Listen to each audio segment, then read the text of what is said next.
first thing we're going to do is teach you the basics of wax design. And if you've taken a class from me or you've watched my video and you've already learned all this, you can fast forward through this part, that's fine. You'd be amazed though how many people sit through this part again, even in a class, and say how much they picked up or little tips that they didn't catch before. So let's get started. The first thing that I want to have you note is I only use Crayola crayon. I don't use any other crayons. If you've ever worked with or colored with a different type of crayon, you notice that it's not as bright and it's a lot waxier. So this is a thicker product and you get a brighter color. So it is important that it is just Crayola crayon. I try and do most of my classes in the 24 pack so that you always have that available to you. So the next thing we're going to do, well, the next thing, we're going to talk about is our low temp melting pot. This is a low temp melting pot. If you've ever had a hot glue gun, this is the low setting on a high to a low setting. So we need the one that has a well. The well is where we're going to actually put our crayon. We also have a chimney in it so that we can keep our tools warm when they're not in use. And we also have the wood piece on it so that the tools sit in it without falling out. The one thing that I do not like about this is the cord comes to the front, so you will always have that towards you. I always tell you, if you're left-handed, put it in the top left of your corner of your tray. If you're right-handed, put it in the top right-hand corner of your tray. I always work on a tray. I tell the story about when I first started playing with this. I had 6 of these, all full with wax, hooked up to a power cord, went around the corner and happened to catch the power cord, and I had wax fly everywhere. So ever since then I've been working on a tray, so it helps to catch you. We also have 3 pot trays that are individually divided that are very nice. I didn't want to put it on this video because they take up too much room for everything I want to show you today, but you can see those on my website, so those are really nice as well. So it's real important that you have the low temp melting pot. I have tried different melting pots. While they're good for other things like the round one, they're flat, and because of the little part of the well, you use most of the time on my products I use less than 1 crayon to do a project. So by just using that little tiny part, that's why we need that. So it's real important. The first thing we're going to do is we're going to take our hobby knife, and that is another thing. If you happen to notice, I have a hobby knife with a shovel nose, and I like the shovel nose. I don't prefer to work with the flat ones because gourds aren't flat if you've ever tried to work on one. So this one seems to do really well when we get ready to remove our wax and work with that. But the first thing we're going to do is we're going to take and we're going to cut the paper. Now when you do it the first time, you're going to cut just above that Crayola symbol on the crayon, and I just cut it straight down, and then hopefully it isn't a sticky one. And we're going to peel that wrapper, and then I pop it. I never try and cut it, and then I pop it into 2 pieces. And we're going to put that in that well, and you're going to notice that's starting to melt immediately. The reason that we broke it into the 2 pieces, you can see that pieces on top is kind of going around the well, and we want as much as we can get directly into that well. Never ever put it into the chimney. It just makes a big gigantic mess, so we want to make sure that we don't do that. So we're going to take that and put that there. And another thing I wanted to tell you is never cut your crayon like this if you can help it, because your thumb is right behind it, and trust me, it doesn't end well. I've done that in several classes and I've had to run and get a band-aid. So when you're cutting your next pieces of your crayon off, take it and push down on the crayon and cut the little piece off that way.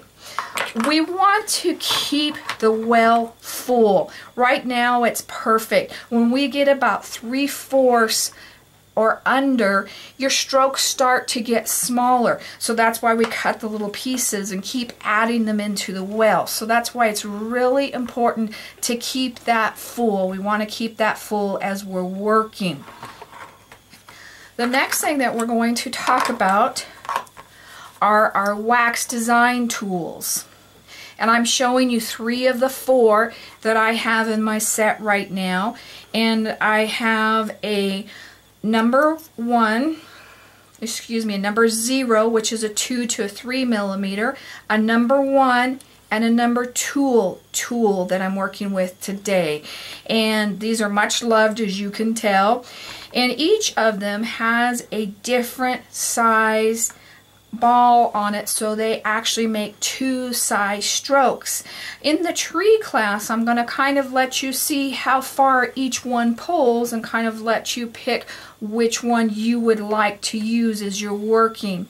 So we're going to stick this one. I'm going to use the number 2. The number 2 is the easiest to learn on, and I'm going to put another one into the warmer and go to that in just a minute. I'm going to tell you the most important thing that you need to remember when you're working with the wax design.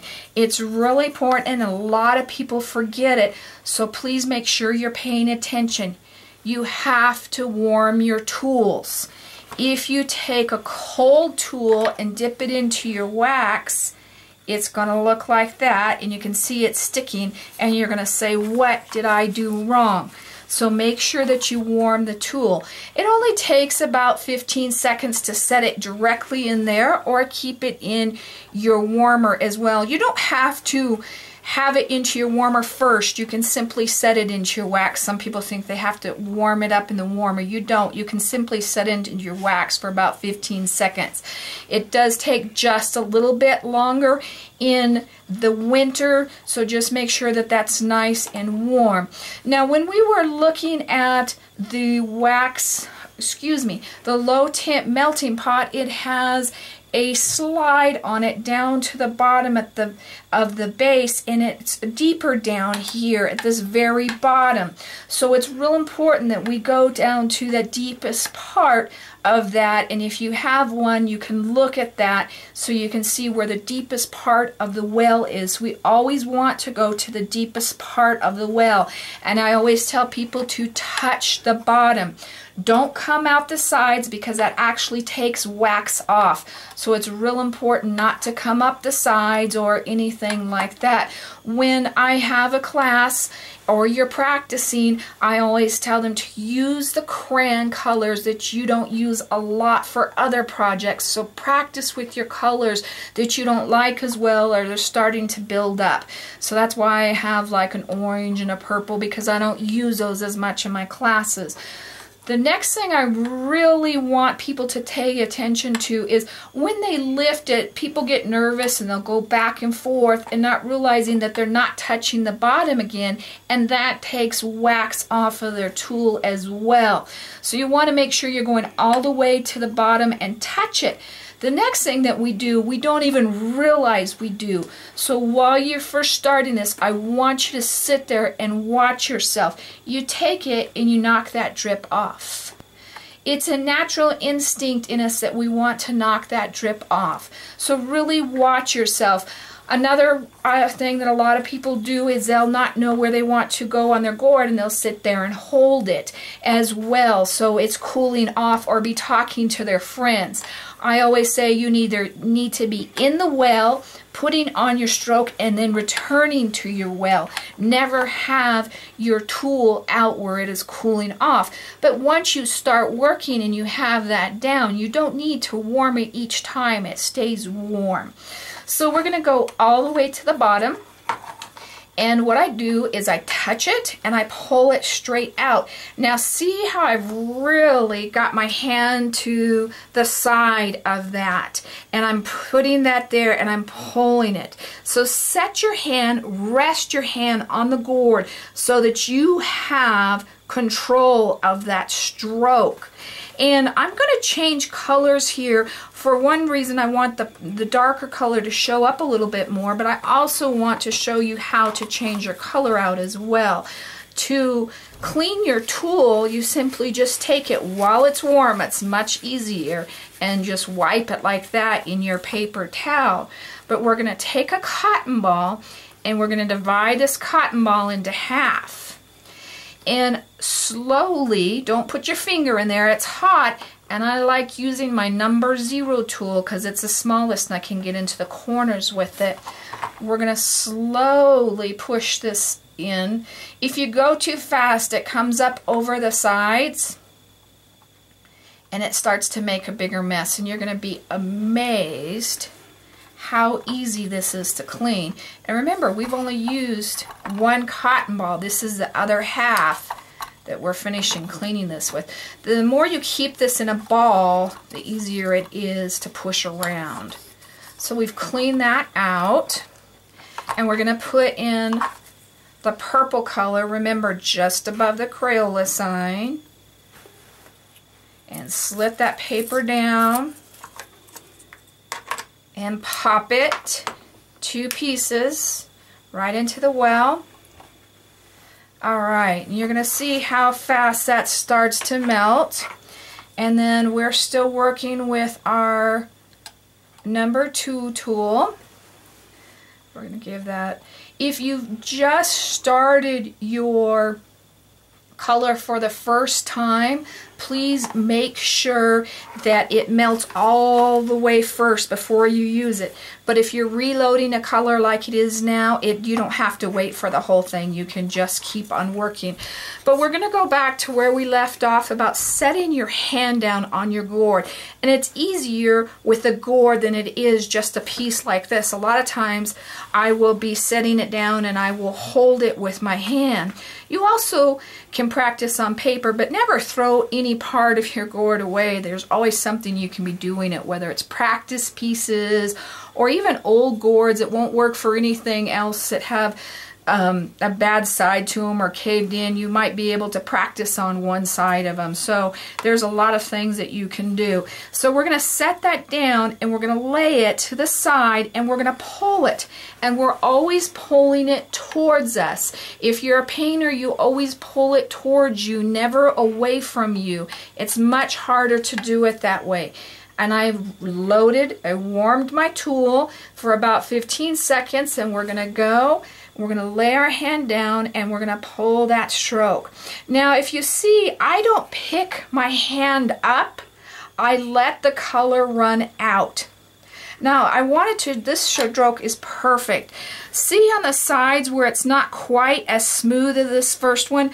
I actually didn't let the tool warm enough up in the very beginning. The second one it had cooled off just a tad. So if you get these edges that aren't quite real smooth, you need to warm your tool up just a little bit more. So we're going to do another one. Make sure you're not knocking it, hitting it, or taking any of your paint off, and pull it till it runs out. Now see how much smoother that is, and you're going to notice the more you practice, the more they're going to be the same size. And the ball controls the length and the width of your strokes. So that is how we determine the size. And I held that out for just a second, so let's put it back in and warm it up for just a second, so we don't have one that we don't like. Now another thing, as I get a lot of people in here and they want to do a stroke and they want to go like that, well, it's going to look just like that. You don't want to do it. Another thing is if your tails start to skip, you're pulling that too fast. So if you can see, I'm doing a nice even pulled stroke. I'm not hurrying it. I'm not doing it too slow or too fast, just nice and even and pulled. So we're going to try our other size tip. Now this guy's been in here warming. If you don't clean it and you've put this in here by mistake and it's still got wax in it, simply take your Q-tip and get that wax out. That's all you have to do. So we're going to put that one in there to warm, and this guy's still nice and warm. So we're going to do him, and this is a little bit smaller stroke. See the difference between this size and this size? He's a little bit smaller. So we're getting nice strokes out of that. So I kind of want you to know what size tool makes what size stroke. And I'm actually going to set the smallest one in there. We're going to play with him just a little bit. But we're going to talk about if you happen to make a mistake, let it dry. And then come with your hobby knife, and I'm always working at an angle. I'm never going straight up and down. That's when you start to scratch your gourd. Is always come underneath it, and see how we got underneath that, and it's removing so much nicer. So I get about that first half off, and then I come in, and now I'm working the other direction towards me. And we simply take that off. And if you have a little line like this, you can also take your gum eraser. And the fun thing about working in my studio is if I didn't have it, I can grab it. So that's where it makes fun, is you can get to see all my bloopers. And we're going to come in here and we're going to finish removing any of that we needed to. Okay? So you get redos in this. So I want you to practice removing some of your strokes as well as putting them on. So we get redos and do-overs in this.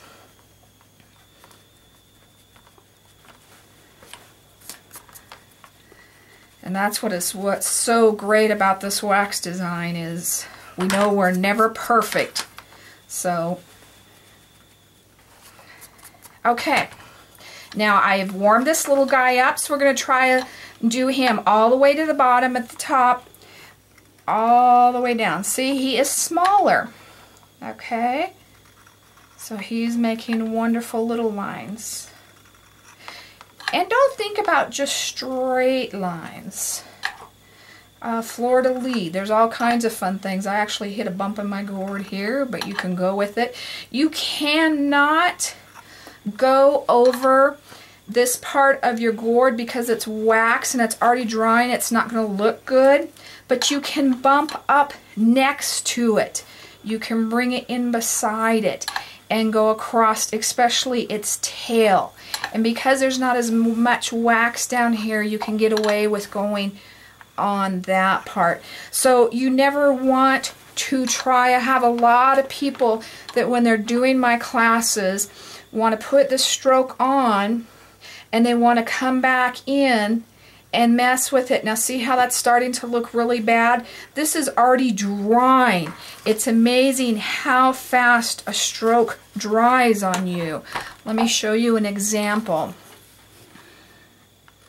See how it's nice and shiny right there? I'll put a new one next to it so you can see how fast. As soon as it turns dull, that is dry. So you would never want to try and come in here and fix this because all you're doing is messing it up. If you have a stroke that you don't like, remove it. Never try and fix it. The next thing we're going to talk about is dots. You always want to go, the size of your dot is the size of the tool that you're working with. So you always want to keep it the same. Now see those little flecks that happen to appear right there? If you get one or two with a dot, that's normal. That's just the nature of the beast. You can come in if you don't like them and remove them with your little hobby knife or X-Acto knife. It's really simple to do. The other real fun thing with dots is you can come in here and you can do a descending dot where you're actually running out of wax, so that's a really neat effect as well.